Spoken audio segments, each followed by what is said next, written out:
Daniel Cruz had never imagined life would turn out this way. Once upon a time, he had been a dreamer, an ordinary young man who wanted to chase the stars through music. His father's old upright piano had been his world when he was a boy. Every evening after school, he would sit for hours, his small fingers struggling to reach across the ivory keys, pressing each note until it became a part of him. He dreamed of playing in concert halls, of making his late mother proud, of lifting his family out of poverty through his gift. But life has a way of crushing dreams when the weight of responsibility grows too heavy. Now, at 38, Daniel worked as a janitor in a towering corporate building, the kind of place where men in expensive suits talked about millions as if they were pennies. Every night after finishing his shift at the diner down the street, he would grab his mop and bucket and clean the marble floors of Whitehall Industries, the wealthiest firm in the city. His uniform smelled of disinfectant and sweat, and his hands, once smooth and nimble for the piano, were roughened by years of scrubbing. Yet Daniel never complained. He couldn't afford to. He had a 9-year-old daughter, Lily, who depended on him. Lily was his entire universe, the reason he kept going when exhaustion wanted to pin him down. Her smile was the light in his darkest hours, and her laughter was a melody sweeter than any piano piece he had ever played. But raising her alone was not easy. His wife had passed away during childbirth, leaving Daniel to carry the weight of grief and fatherhood alone. Every evening after school, Lily would wait for him in the small, cramped apartment they called home. Sometimes she would fall asleep at the kitchen table with her homework spread before her, waiting for her father to return from his late shift. Daniel hated those nights most of all. The guilt of not being able to be there for her gnawed at him constantly. But when she ran into his arms each morning, kissing his tired face and whispering, "You're the best daddy in the world," all the pain felt worth it. Still, there was one secret he had kept hidden from the world: his music.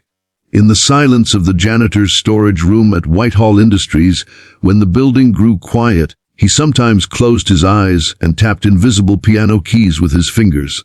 The rhythm never left him, even when the instrument did. He hadn't touched a real piano in years. They couldn't afford one, and Daniel had convinced himself those days were gone forever. One Friday evening, the company was abuzz with energy. The CEO, Richard Whitmore, had announced a grand charity gala in the building's ballroom, and the wealthiest names in the city would attend. For Daniel, it meant extra work, longer hours cleaning, making sure every detail was flawless for people who would never even look at him. He scrubbed and polished until his back ached, listening as the staff chattered about the musicians who would perform that night. By sheer coincidence, Daniel passed by the ballroom as a group of employees lingered near the grand piano at the center. The piano shone under the crystal chandeliers, sleek and black, its keys gleaming like jewels. Daniel's heart thudded in his chest at the sight. It had been so long. "Hey, Danny," one of the younger employees called out with a smirk. His name was Kyle, a clerk who often mocked Daniel behind his back. "Don't you play piano or something? I heard someone say you used to be good." The others laughed, their voices dripping with sarcasm. "Yeah, come on, Janitor," another chimed in. "Why don't you give us a little concert? Let's see what you've got. Or are those mop hands too clumsy for real music now?" Daniel froze. His ears burned with humiliation. They weren't asking because they cared. It was a joke, a cruel one.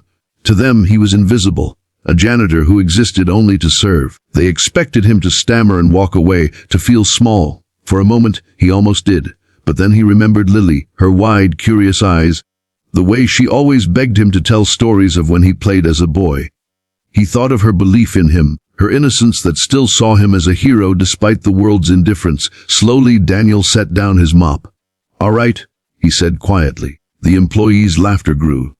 "Oh, this I've got to see," Kyle said, pulling out his phone to record. Daniel's hands trembled as he approached the grand piano. Sitting on the bench felt like stepping into a dream he had long buried. His rough fingers hovered above the keys, uncertain, ashamed. The voices behind him jeered softly, waiting for him to embarrass himself. But then he pressed down. A single note rang out, pure and clear, vibrating through the ballroom like a heartbeat. Something stirred inside him, a memory, a flame not yet extinguished. His hands began to move, awkward at first, then with growing certainty, as if the piano itself welcomed him home. The mocking voices faded. The room fell silent as Daniel's music filled the air. He played not for them, not for the suits or the chandeliers, but for Lily. Every note carried his story, his struggles, his sleepless nights, his love for his daughter, his grief for the woman he lost. His soul poured out through the keys, raw and unguarded. The employees who had laughed now stood frozen, their smiles gone. One by one, people in the ballroom stopped what they were doing, heads turned. Conversations halted. Even the CEO, Richard Whitmore, drawn by the sound, appeared at the doorway. His sharp, calculating expression softened as he listened. Daniel played with everything inside him. He didn't need sheet music. His life was the music. The sorrow of hardship, the warmth of a father's love, the fragile beauty of hope. It all spilled out in waves that seemed to touch everyone present. When the last note lingered and faded, there was silence. Not mocking silence, but reverent, stunned silence. And then unexpectedly applause erupted, genuine applause. Some people clapped hesitantly, others with tears glistening in their eyes. Daniel sat frozen, breathing hard, unable to comprehend what had just happened. Among the crowd, Richard Whitmore's eyes were wet. The CEO, a man known for his coldness and unshakable demeanor, wiped at his face. The music had pierced something deep within him, something money and power could never touch. Daniel lowered his hands, ashamed, and stood quickly. I'm sorry, he muttered, reaching for his mop. I shouldn't have. Wait, the CEO's voice cut through the clamor.